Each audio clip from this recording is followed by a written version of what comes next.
Afternoon, everybody, and welcome to this session hosted by the Florida Family Leader Network. I am Angela Miney. I am the coordinator of the network, and I'm also the family partner here at the University of Florida Pediatric Pulmonary Center. Just a couple of housekeeping rules. We have tried to keep all lines muted. If for some reason or other you find that your line isn't muted, please do so to avoid any background noise. Feel free to use the chat box for questions and comments. We are planning to have some time at the end for discussion. We can potentially unmute the lines at that point if you want to say something as opposed to just chatting it in. And just a reminder that this presentation is being recorded, and we will be happy to disseminate the recording afterwards, and you can share it with colleagues. So today's session, as we know that there are many systems that impact our children and youth with special healthcare needs, and in the FFLN, we often talk about the silos that impact our children and result in kind of fragmented care.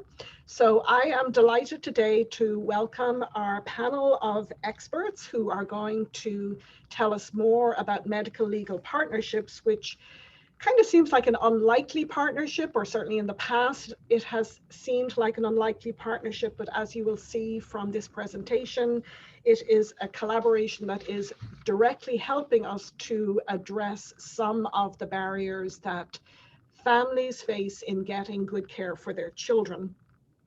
There are several medical legal partnerships well established in Florida, and we are going to hear more about those. So I am delighted to welcome Chelsea Dunn with the Southern Legal Council, Stephen Patel from the Jacksonville Area Legal Aid, Christina Walters, who's with Community Legal Services in Mid-Florida, and Rachel Coleman, who is a pediatrician here at UF. And I am going to stop sharing my screen and turn this presentation over to Chelsea Dunn, who is going to facilitate this panel.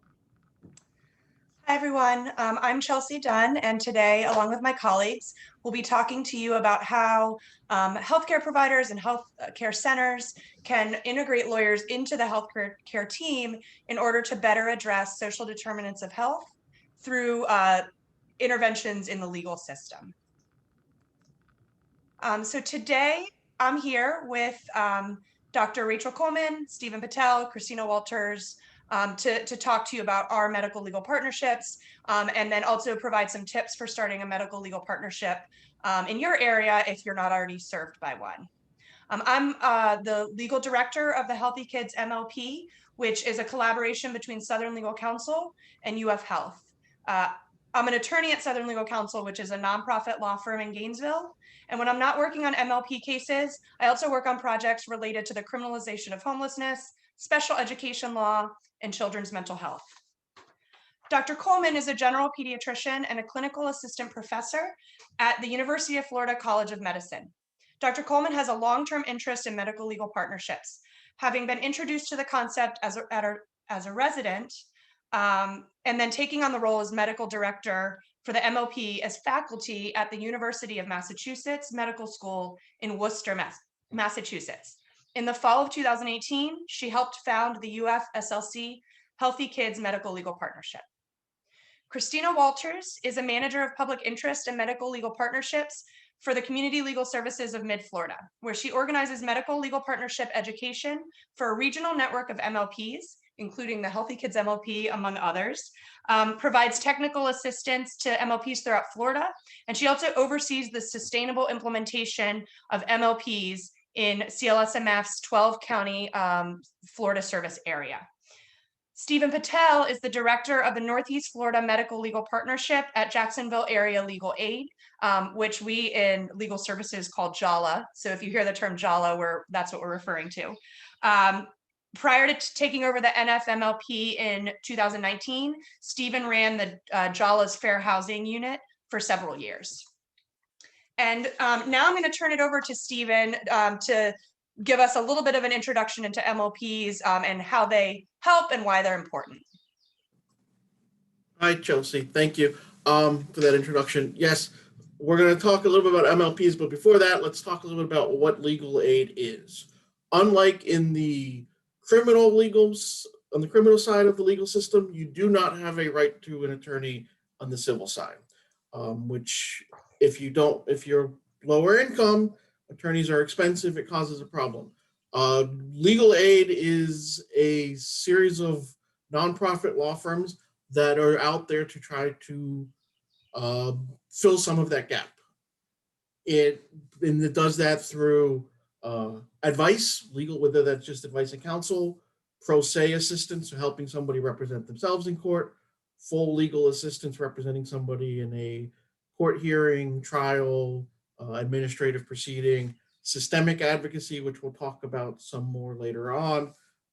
Legal aid is funded through a variety of organizations. Some legal aids, including CLSMF, which is Community Legal Services of Mid-Florida, where Christina is, are legal services funded. So they receive direct funding from the federal government through the Legal Services Corporation to provide assistance.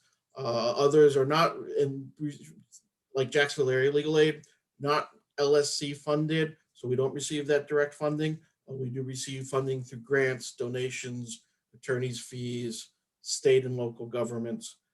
So those are just some of the ways that legal aids are funded, and we are free for our clients. So we do not charge our clients. Next slide. So what is a medical legal partnership? It is as the slide says, an upstream approach to healthcare in which a lawyer is embedded in the healthcare team to address the patient's social determinants of health through legal intervention.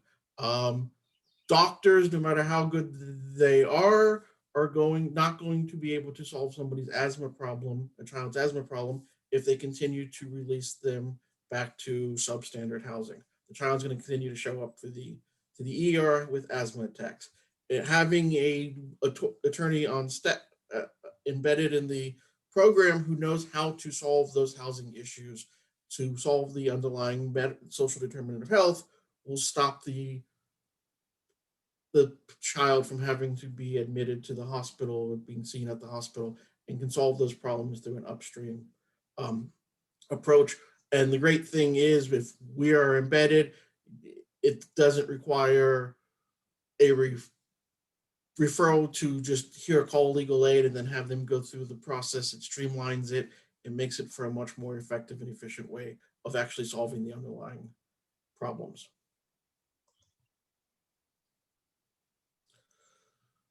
So why medical legal partnerships? Studies have shown that 70% of the health is determined by the social determinants of health. Some of it's genetic, but some of it is through the social determinants of health. Which can be where you live, how much food you get, the types of food you get, your education level, your parents' education level, all those issues that you have some control over, but not always a whole lot of control over. And they play a huge part in the health outcomes for individuals. And studies have shown, if you click the next, that 71% of low-income households have experienced at least one civil legal problem in the past year. The most recent LSC, which is Legal Service Corporation Justice Gap Report, shows that unmet legal needs, as we all know, can prevent patients from following up through treatment plans, cause further damage to their health, as we were talking about a second ago, creates barriers to healthy eating, stable housing, suitable housing, employment, safety, health insurance, all of these. And the reason that it's 100, LSC defines low-income households as 125% of the federal poverty line or below. So this is a large number of people who are at that. And actually, if you take it even up a little bit more, the number keeps skyrocketing. And 71% of those individuals are experiencing at least one civil legal problem. And generally, it's more than one. People don't tend to come in and only have one legal problem. They tend to have multiple civil legal problems. So if we've done, if I can tell you all about it, but sometimes I think a story of the impact that civil legal aid and medical legal partnerships can have is better. So here's a short video of a client that Jacksonville Area Legal Aid had who came to us through our medical legal partnership.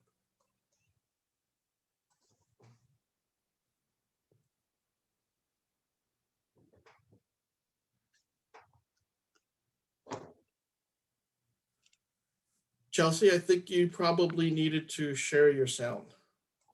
Do we know how to do that? I'm so sorry. I don't know how to do that. If you go to, Oh, I see. Okay. Select to share a screen. There's usually a button that you select that says share the sound. Is that working now? yep, I was diagnosed with bone cancer, stage 4, in his pelvic bone back in October. And by November, we started treatment. Roughly around December-ish, he became wheelchair bound. Going through a cancer currently, and we're using chemotherapy right now. We have these pills and they're helping me. Getting him in and out, obviously with wheelchair or walker, our only option was the garage. We were having problems with the garage door, told the rental company. They wouldn't return my phone calls, they weren't answering my emails, they weren't giving us any kind of ETA on when it was going to be fixed. And that meant he was stuck in the house.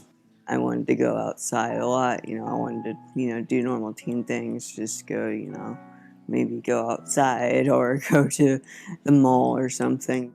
At one point, his nurse and I had to physically carry him out the front door in his wheelchair to go to a doctor's appointment. Once legal aid stepped in, they sent a notice to the rental company, and within the next day of legal notice, they had somebody out here to fix the garage door.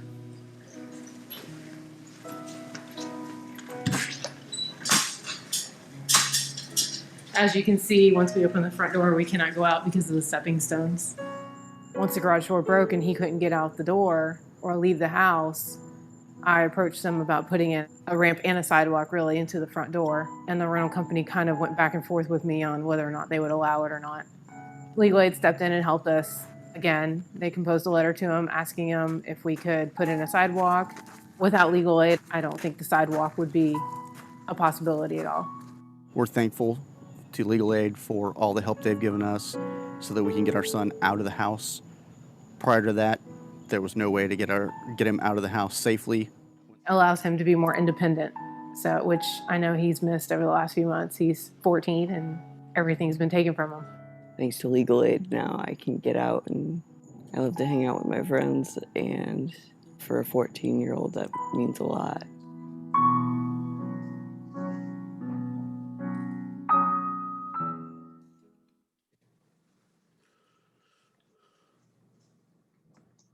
So that video is good as it shows not only, it's a real life example of how legal aid and medical legal partnerships can help families, but not only with solving the underlying medical problems and medical issues but also with improving quality of life.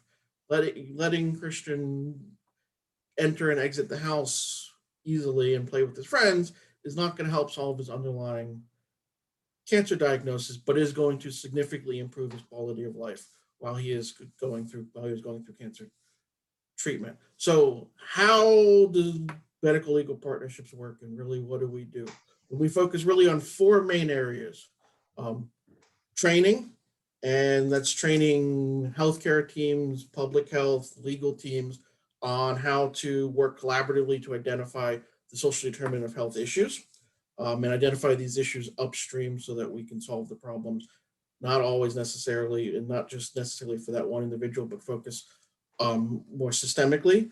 Treating the individual patient and the individual client and their needs and their social determinant of health issues with legal interventions that can be everything from advice and counsel to writing letters to landlords to representing the individual in Social Security SSI denials or SSI terminations or court hearings, family law matters, whatever it is.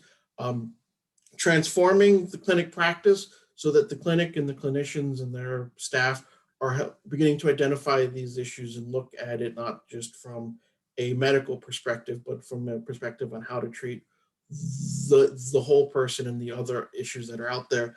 And then preventing social determinants of health issue systemically so that it's solving these, whether that's systemic litigation, advocacy, class action lawsuits, so that it's being solved upstream and not just for that individual patient necessarily, but citywide, countywide, statewide, nationally.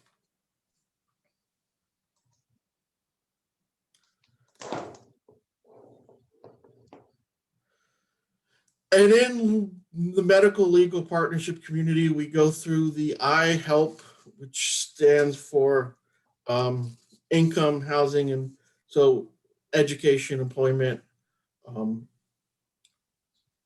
legal status, and then stability. And so income can be all those things, matters that affect somebody's income at a day-to-day level. That can be denial of Social Security, SSI benefits, SNAP benefits. I have an intake. I had an intake this morning where somebody's SSI benefits had been terminated and it was not clear why. And so I'm in the process of evaluating that person to see if there's anything we can do to assist them in appealing that denial of their SSI benefits. Housing and utilities, it can be fair housing, so housing discrimination cases, assisting somebody, as I gave the asthma example earlier, assisting somebody with substandard housing or unsafe housing. What we are going to be seeing a lot of nationwide, statewide in the near future is housing stability, people who have not been able to pay their rent for the last part of the last year, but have been able to stay suitably housed through the CDC declaration moratorium. That's going to be stopping probably at the end of June. There will be a large number of people who will be being evicted from housing, from their rental units, probably in July, and assisting individuals and those families with either defending the eviction if it's improper or finding suitable housing that is out there.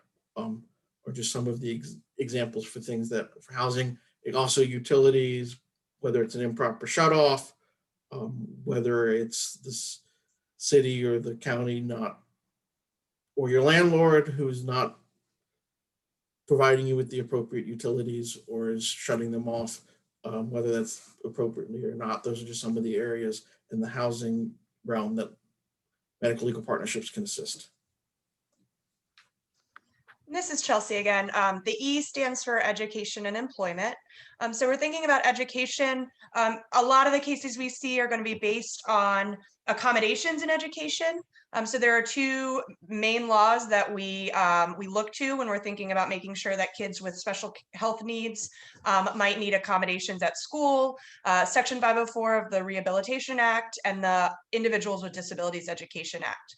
Section 504 provides accommodations that will enable someone with a health impairment to actually have access. I like to compare it or to describe it as having access to the building and having access to anything that they might need to treat their medical condition. So making sure that, for example, there's a wheelchair ramp for a student that might need to use a wheelchair to enter the building, that a student with asthma is able to have access to their life-saving medications. A student with diabetes will need access to and assistance with administering insulin. These are all examples of Section 504 accommodations. A student with ADHD might need, preferential seating or opportunities to work off some extra energy. These are the types of accommodations we see in school to address those healthcare needs. The IDEA addresses more broad education issues where a student is not able to access and benefit from the curriculum they're being provided at school. So it's for students with learning disabilities or students with health conditions or diagnoses that are actually making it difficult for them to achieve alongside their peers. the IDEA allows for individual education plans and special services and accommodations to be implemented that will improve academic achievement. And so a lot of what we do with our kids in clinic who have special education needs are making sure that they are receiving the accommodations and the services that they're entitled to under these laws to make sure that they can be just as successful as their non-disabled peers. That we also will assist with issues with discipline. A lot of students, we're seeing more and more students are being excluded from the classroom through suspensions, detentions, referrals, and even expulsions because of behavioral issues. And often these behavioral issues are linked back to mental health diagnoses, behavioral health diagnoses, or maybe even trauma, but they're not just behavior in a vacuum. And so kids with behavioral issues often also require some of these accommodations or special education services. And so discipline or lack of attendance are also kind of triggers that when we see this happening, we think there might be a need for an education intervention. Sometimes the link, unlike housing or income, which clearly have a link to family stability, the link between education and social determinants of health is a little more tenuous, but we do know that when a student is more successful in school, they are going to have better improved health. They're going to have better health literacy and better health outcomes later in life. And then they are also going to have better health outcomes for their children. So by intervening in the education issues early on, we're really working to improve generations of social determinants of health over generations.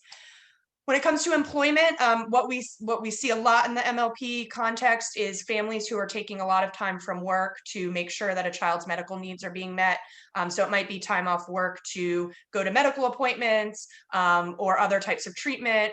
It might be time off work to actually care for a child with a health condition who's having an acute episode or and needs full-time care for a short time. FMLA is as long as the employer has a certain number of employees, employers can't fire their employees for providing a loved one, their child or another family member with that care. And FMLA doesn't just apply to families who need 12 weeks to care for a child who's maybe undergoing chemo, which that's a very important use of FMLA, but FMLA also is intermittent, so it can be used for a parent to attend appointments once a week over over a year-long period, as long as the total leave doesn't exceed 12 weeks of work. So that's kind of an important concept that really makes sure that children with health conditions are able to get to their appointments, receive their treatment, and have all of the preventative care they need in order to be healthy without their parent compromising their work. And now I'll pass it to Christina to talk about the L and the P. So the L stands for legal status.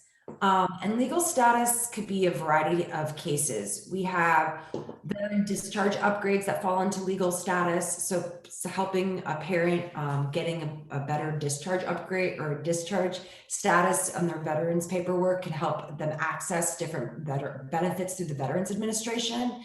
It can also include things like sealing or expunging criminal records, which can have a big impact on somebody being able to get employed or finding housing. And also in this category is things like immigration, because with needed immigration status, you often receive increased access to different government benefits, including healthcare.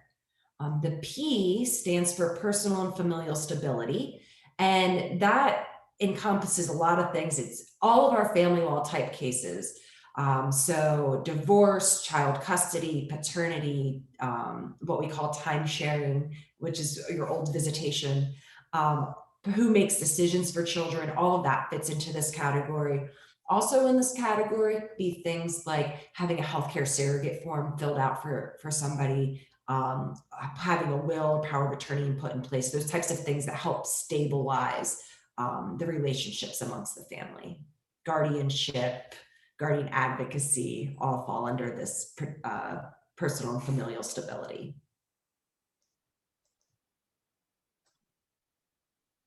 So I think Rachel's taking this. Yep. I'm up. I had to unmute myself. So before I move forward with kind of giving more details about medical legal partnerships in Florida and how they function, we wanted to kind of take a step back and give a little bit of the history of how they got going in the first place.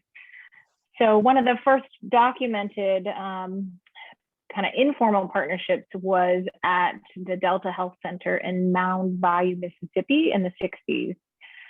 Jack Geiger was the physician who was kind of the lead on that. And he recognized that these patients of his that were living in extreme poverty, if he wasn't addressing their needs when it came to food and benefits and housing, he wasn't going to be able to help them be healthy. And so he partnered with civil legal aid in his area to help address needs for patients. Then moving forward, kind of things picked up steam a little bit in the 1980s with the AIDS crisis, when healthcare institutions partnered with attorneys to help address the needs, the end of life needs that their AIDS patients were facing. So helping with things like living wills and healthcare surrogates and powers of attorney. And they were able to see the impact that that could have in a positive way. Then kind of what's considered the first formal medical legal partnership started in 1993 at Boston Medical Center. A pediatrician there was kind of the spearhead of that, and he recognized that his patients with asthma were having worse outcomes, more exacerbations related to their utilities getting cut off. So he partnered with an attorney to help write the letters that were needed, address those issues so that those patients weren't in those situations. He recognized how beneficial this could be in lots of other areas, and they formalized the partnership. An article was written about that in 2001 that sparked a lot of interest in this model because physicians realized how beneficial it could be. So within a few years of that, 75 more partnerships were formed across the country. Then in 2006, the National Center for Medical Legal Partnership was founded with the goal of, training, education, research to help physicians and lawyers be able to spread this model so that more patients could have access to it.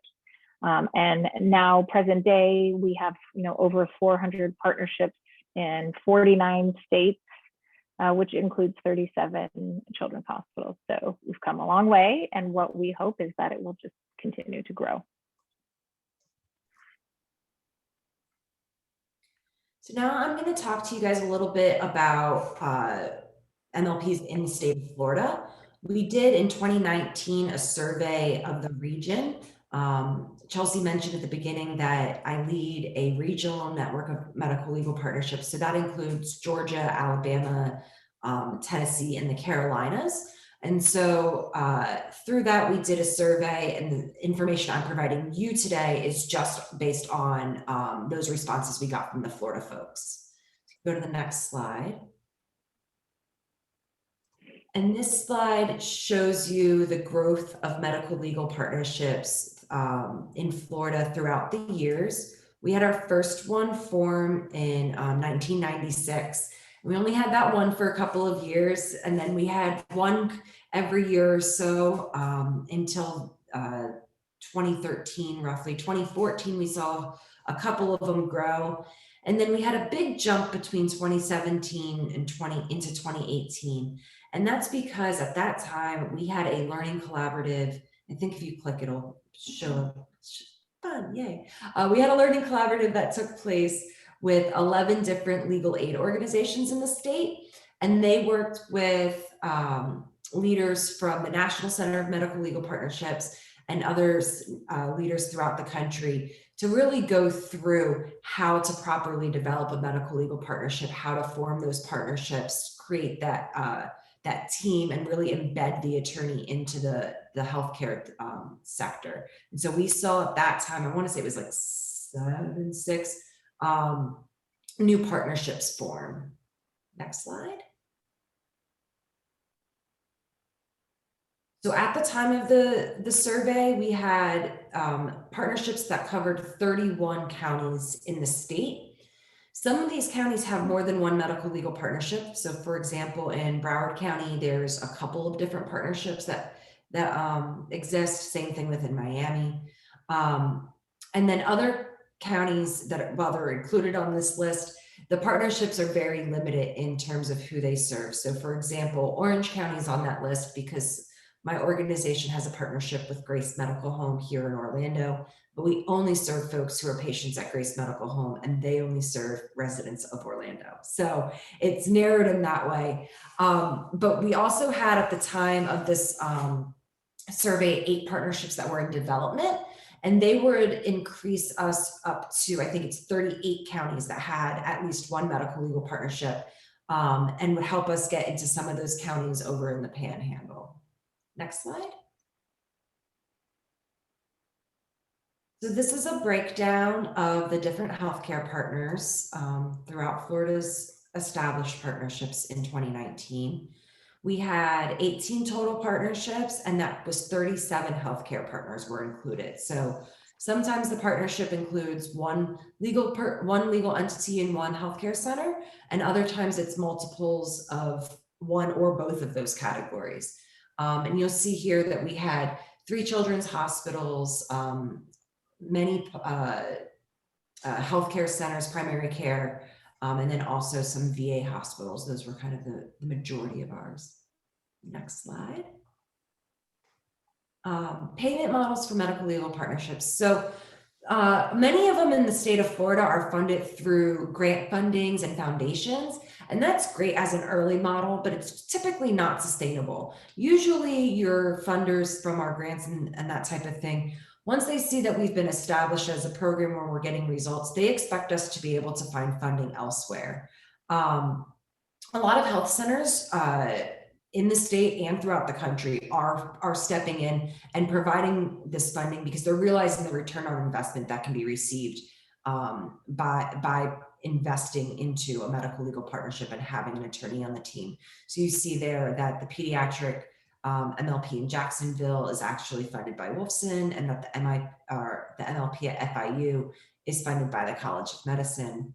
Additionally, throughout the country, we're starting to see Medicaid payment arrangements and also MLPs being funded by private insurance companies. They're seeing that by funding the medical legal partnership, and which is providing services to patients that have their insurance, that they're seeing that return on investment as well, just like the healthcare center does. Good, next slide. So target populations are, there's a variety of them throughout the state and throughout the country. Really, every MLP is going to focus on, we can target populations based on age category, based on health condition, or a variety of other factors. So you see in the list here, in Florida, we have a couple, or through the survey, we had a couple of them that were pediatric medical legal partnerships. So they only focus on patients that are pediatric, ones that are tied with the veterans clinics and hospitals. So that's who they serve. FIU has a partnership between their law school and their med school, and they're actually a community-based partnership where they have a mobile health clinic that goes out into the community, and then the law students provide legal services to patients through that. We have various partnerships that focus on homeless patients. The Camilla's House is down in Miami, and so that's one of those. We also, a lot of them focus on high utilizer patients, whether that be based on a particular health condition. So we're able to pull data from the healthcare center or the hospital's information system to see who's been at the hospital most frequently, who sees the doctors most frequently, who's on the most medications, things like that. And that helps guide us into target populations. And then another popular target population are seniors. I'll quickly put a plug in for our statewide network. If you're interested in joining us, we typically do, I say monthly calls, but with everybody being on so many Zoom calls, we've kind of lowered that a little bit. We're doing about once a quarter right now, phone calls. I bring in different speakers from throughout the country, different experts on medical legal partnerships to talk about different aspects of both the partnerships and different things that affect our patient clients. We also have been doing a yearly summit over the last 3 or 4 years. And if you're interested in finding out more information, you can go to that website there, fladvocate.org/medical-legal, and you can sign up for our listserv so you receive further information. All right, and I'll take back over just to kind of give a background on how, as a pediatrician, I came to be involved with medical legal partnerships. So as Chelsea said in the bio, I first was introduced to the concept as a resident at UMass. We had a medical legal partnership that was a partnership between UMass and Community Legal Aid of Worcester. And that partnership was called Family Advocates of Central Mass. When I was a resident, it was primarily referral based, where we had a form that we could fill out and fax to them if we have patients that we identified as needing their assistance. By the time I finished residency in 2007, it had grown a little bit so that we had an attorney in clinic 1 day a week, which really, from my perspective, increased the impact because you saw them there. And as you saw patients, you could kind of curbside and ask them questions about things. And it really helped increase your knowledge of what kinds of issues they could help with. And I became more involved with it and then was asked to serve as the medical director, which I did from 2009 to 2011. And really then got an opportunity to see what a big help they could be. Then I moved to UF in 2012 and found out that there was no connection, no formal connection anyway, with the civil legal aid community. Basically, if I identified what I thought was a legal issue, I would have to try to reach out to Three Rivers was the group that I was first connected to. But they're very busy and that was not an easy thing to do. So as I was here longer, saw the need more, I wanted to reestablish that formal connection. So I received a Children's Miracle Network grant in 2017 that supported stage 1 and stage 2 of the National MLP Toolkit, which we'll talk a little bit more about, and made connections with Southern Legal, visited some other programs. And through that, we were able to make that formal connection, sign that memorandum of understanding, and launch our MLP in November of 2018. And to this point, I think we're well over 100 legal needs identified. You know, we were slowed down really significantly by COVID. So I think that number would be much higher. And so we hope to kind of pick things back up a lot more this year. So next slide. And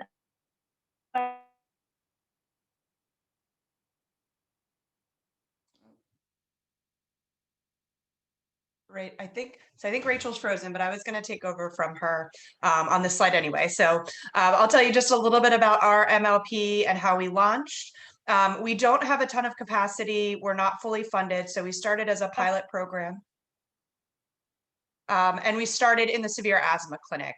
We chose the severe asthma clinic because we knew that asthma was a health condition that when severe does have significant, poor health outcomes that are directly linked to kind of the social determinants, the environment in which that child is living, working, and playing. And so we felt that we could employ interventions that would have an impact on health outcomes. And so we thought it was a good starting place. And we were welcomed by the pediatric pulmonology unit, with open arms to come join them in the severe asthma clinic.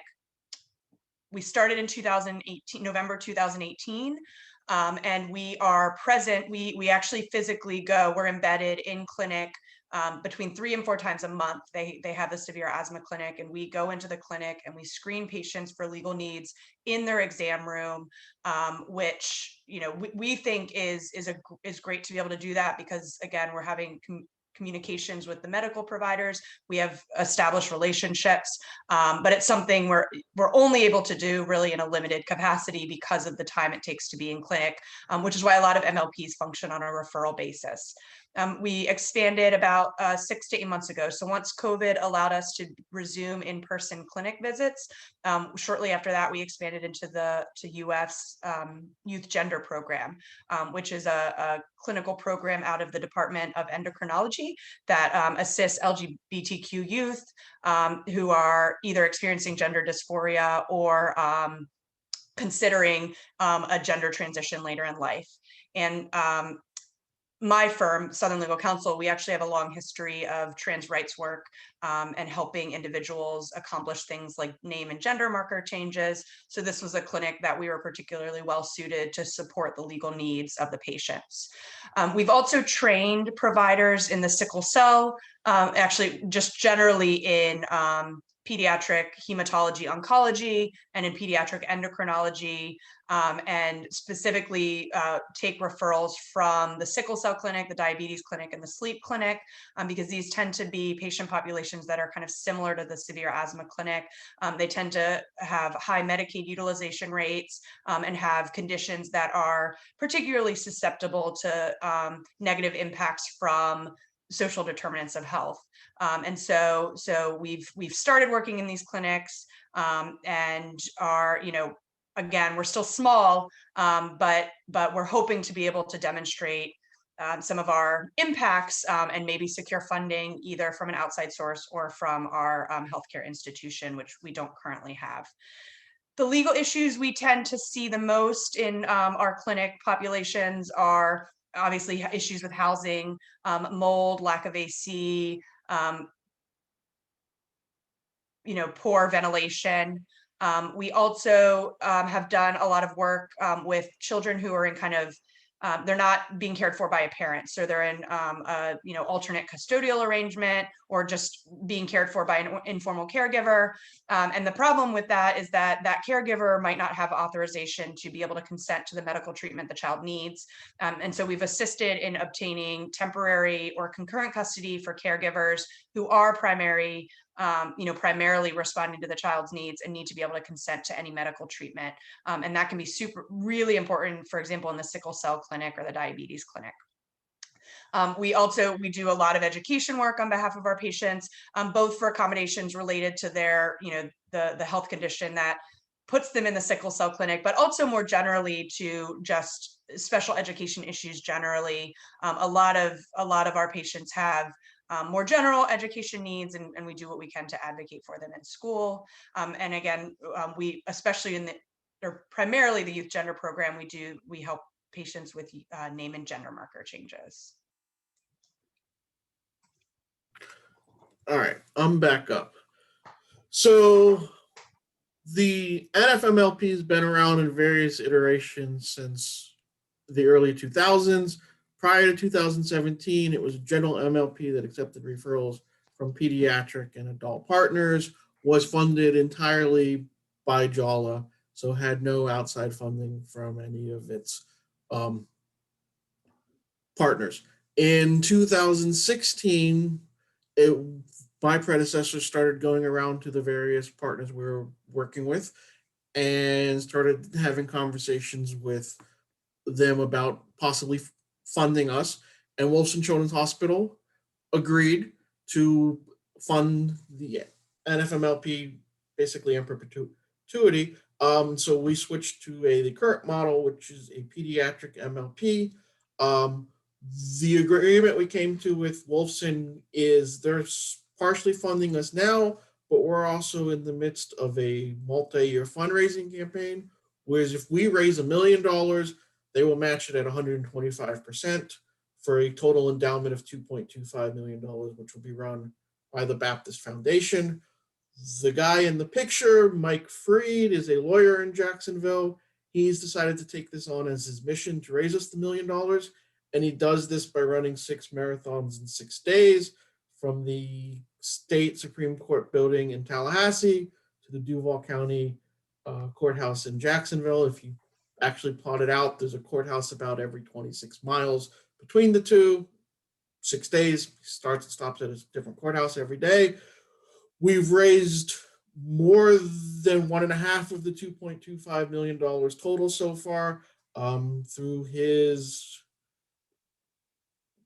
fundraising, and it's turned into a big production with lots of local organizations running one of the days with him. Nobody else, I think, runs any full marathon, but they have teams and it's a relay. So that's kind of how we turned into a pediatric MLP. He's wonderful, but he's a little bit crazy. But I think you have to be a little bit crazy to run 6 marathons in 6 days. We serve pediatric patients from across the state because it's Wilson Children's Hospital. It's the Morris Children's Specialty Care Jacksonville.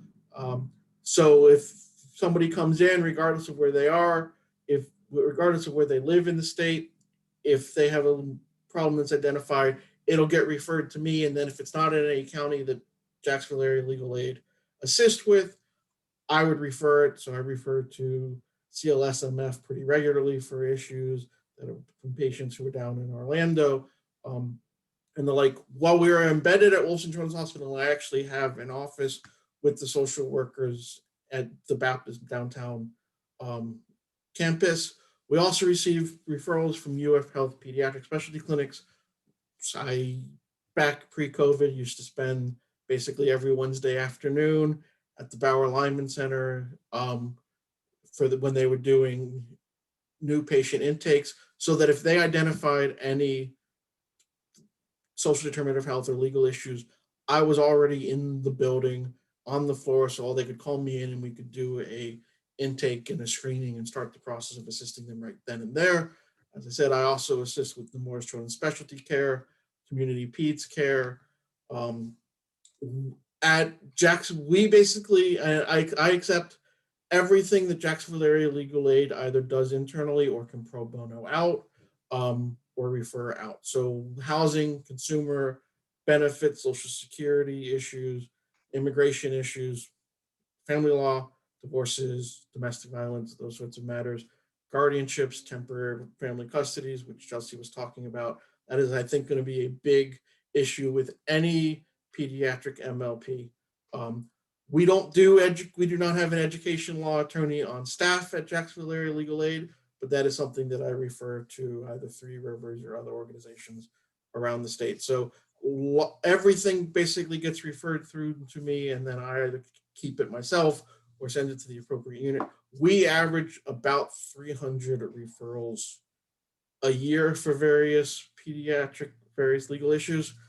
Though the most recent full quarter we had, I had 110 referrals just in that quarter alone. So numbers are growing, but we are not completely at full capacity.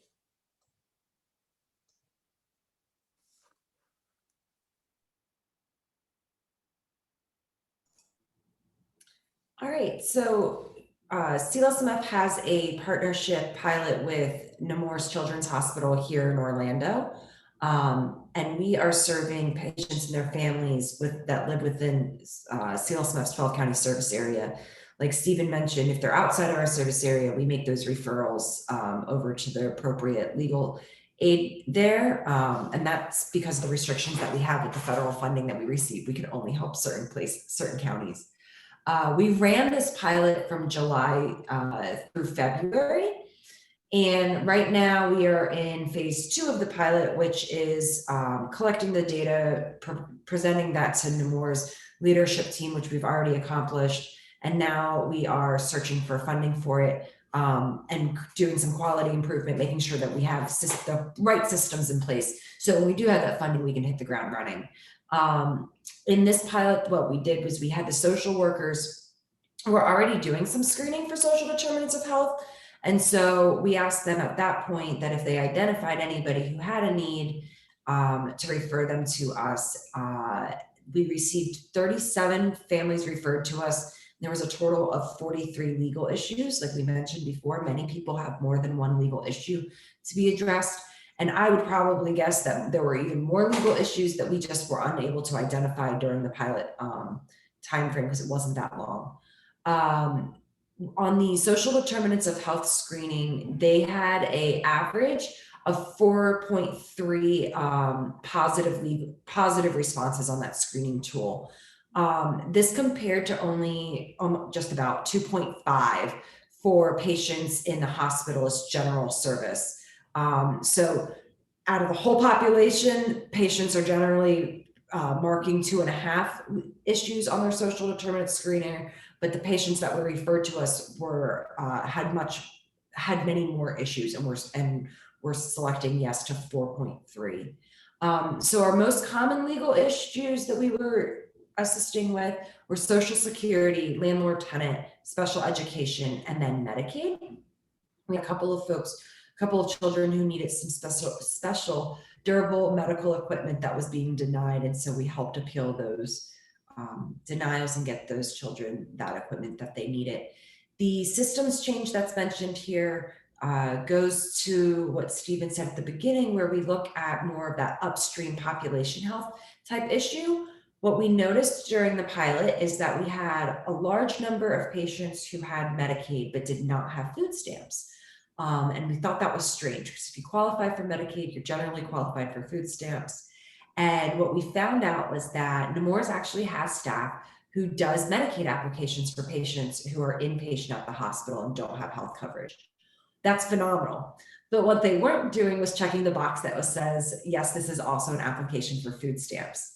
And so they were getting these children onto Medicaid, but not onto food stamps. So after talking with them, they are able to go ahead and check that box. It's really not, that's pretty much the difference in the application. And so moving forward, they're going to be selecting that, yes, it's also an application for food stamps. And that's going to increase the amount of income many families that seeks treatment at Nemours are going to receive, many more than I would ever possibly be able to have one-on-one contact with in a given year. And they are actually applying for some research funding to be able to do some research regarding the outcomes related to the systems change. So we've told you about our 3 MLPs, all of which serve pediatric populations. We know that folks attending this webinar or presentation are from across the state. So we wanted to give you a resource that you could have if you were searching out an MLP or wanted to make a referral, either for a patient, or if you yourself are someone who's navigating a system and believes you need the assistance of a lawyer. So we have this resource that has a list of active medical legal partnerships. And then following that is a list of both statewide and then local legal aid organizations throughout Florida. It includes kind of the types of cases or the population served, so that you can better determine where you might be referring a family or where you might need to seek out assistance yourself. This list is potentially constantly changing. So this is, accurate to the best of our knowledge right now, but at least it gives you a starting point. And it is, the local legal aid organizations are separated by county. So if you don't have an MLP that's in your health center, or an MLP that's in your area that you can access, the same types of legal questions can be brought to your legal aid to see if it's something that they might be able to assist you with. So that should be disseminated after our presentation. Now, for those of you who don't have an MLP, but hopefully after our presentation, you're thinking, wow, this would be such a great idea. Why don't I have this? I know we started, so our SLC Healthy Kids MLP started by looking at the National Center for Medical Legal Partnerships toolkit, which Dr. Coleman mentioned when she was speaking. So this toolkit provides, a 4-part process to starting your MLP. Part 1 is mostly designed around what conversations you need to be having within your health center, or what conversations need to be had between a legal aid partner and a health center in order to plan for the integration of an MLP into its operations. Part 2 looks into how to develop a workflow for your MLP. And so generally this is going to require screening, referral, and service delivery processes. So this toolkit is going to help you decide how your health center or your legal aid in collaboration can approach these issues. One example that I'll give you from the differences in the MLPs you've heard about today is that at least for our clinics where we're embedded, we are doing the legal needs screening. But in a lot of MLPs, it's actually health center staff that are doing the legal needs screening. And that's really important because, the way that the Healthy Kids MLP is doing it, we're only able to identify legal needs for the population, the patients we're actually seeing. But if providers are trained and able to conduct the legal needs screening or a social determinants of health screening, then you'll be capturing more and able to hopefully address more of those legal needs for your patients. Part 3 actually looks at some of the benefits that are felt by the health system when an MLP is integrated into the process, into patient care. And it particularly is looking at how you develop your training and what types of training will improve kind of the healthcare center's ability to address patient needs overall. And then the last part, part 4, illustrates some of the upstream projects that you've heard about. So how can an MLP identify these upstream problems, and how can the MLP intervene? Because when we can attack something upstream, we're able to address and fix a problem for a higher number of patients without actually having direct representation or direct, case management down. As Christina talking about the SNAP issue is such a great example. Just adding one little task to us to the job of a social worker who's filling out an application by adding a checkbox, they're able probably to help hundreds of families receive an additional monetary benefit that can help increase family stability. Funding. This is kind of a place where there's no easy answers. Funding is, of course, always a stumbling block for MLPs. I mentioned we are not fully funded. And so the fact that I'm the one talking to you about it, obviously I'm no expert. But as you can see from these statistics, MLPs can function on a relatively modest budget. So $100,000, one full-time attorney, a very limited amount of support staff, and you can, a health center can have on-site legal services for at least a couple days a week. Most MLPs are looking for multiple types of funding. And so, that might be, Christina talked a little bit about some of the different types of funding here in Florida, but a lot of the most sustainable MLPs are actually receiving funds from the healthcare organization's budget. So they're, the lawyer is being paid for, by the healthcare center. There's also nonprofit hospital community funds that can be used, community benefit funds. There's HRSA enabling services funds, which I'll talk about more in a moment. MLPs are often also supported by legal funding. So our MLP, the Healthy Kids MLP, is supported by, the part that we have funding for is supported by legal funding.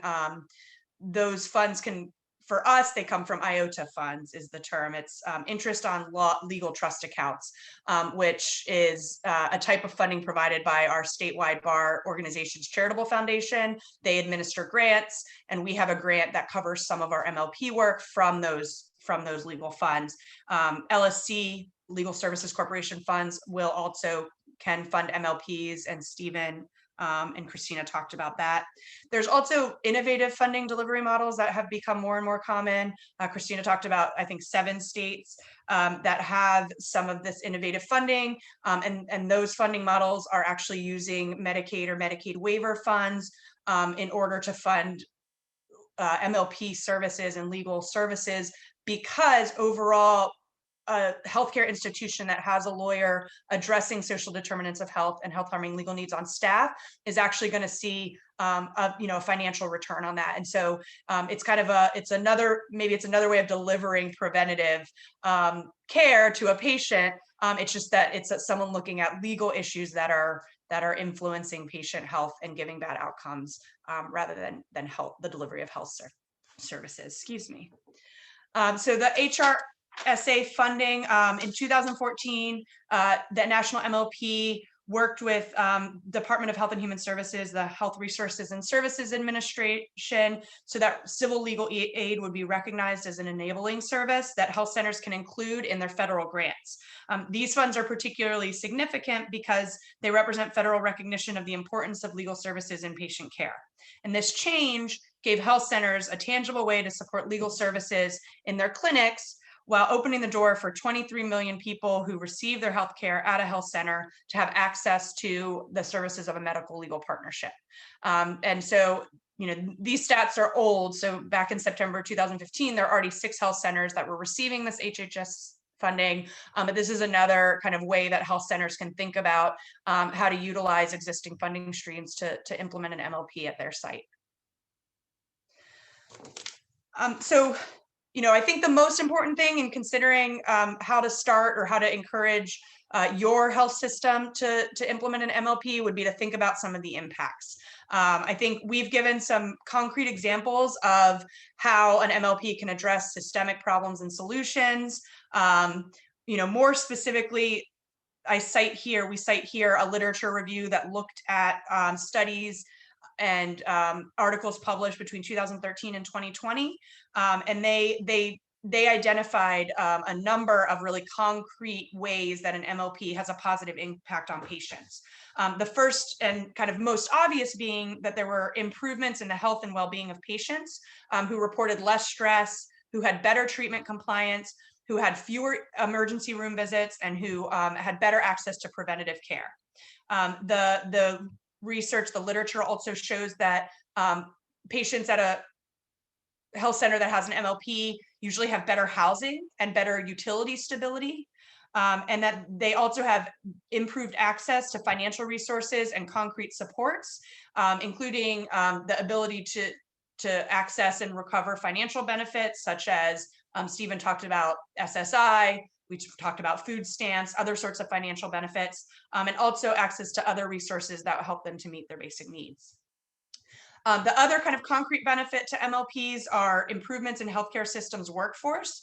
So what this means is that families are receiving assistance and thus better able to navigate some of the complex service systems that can impede, good outcomes. And there's also documented improvements to clinician performance. So the training and the support that the MLP is giving to doctors who are facing situations where patients kind of aren't able to self-advocate or accomplish what they need to really improve their own health, those clinicians have access to a resource and they've been trained to help their patients, which thus improves clinician performance. And also MLPs have helped healthcare systems to address reimbursement models for medical services, which make them more efficient and effective in actually, receiving the funds that they're entitled to. They're also, and this is again, the systemic problems and solutions, MLPs have been able to document improvements in policies, laws, and regulations that impact multiple patients downstream. One example, in addition to those you've already heard that I'll give, is that an MLP in Seattle realized that children on ventilators weren't able to leave the hospital because there was a shortage of home nurses. And that was caused by low Medicaid reimbursement rates. So the MLP first, they started by getting their patients home by suing the by suing the state Medicaid director and the Department of the Healthcare Authority to help these kids return home. And then once that was done, and once those patients were home, they then started working with the administration to improve the reimbursement rate. So they started advocating on a policy level to improve these reimbursement rates to prevent such shortages in the future.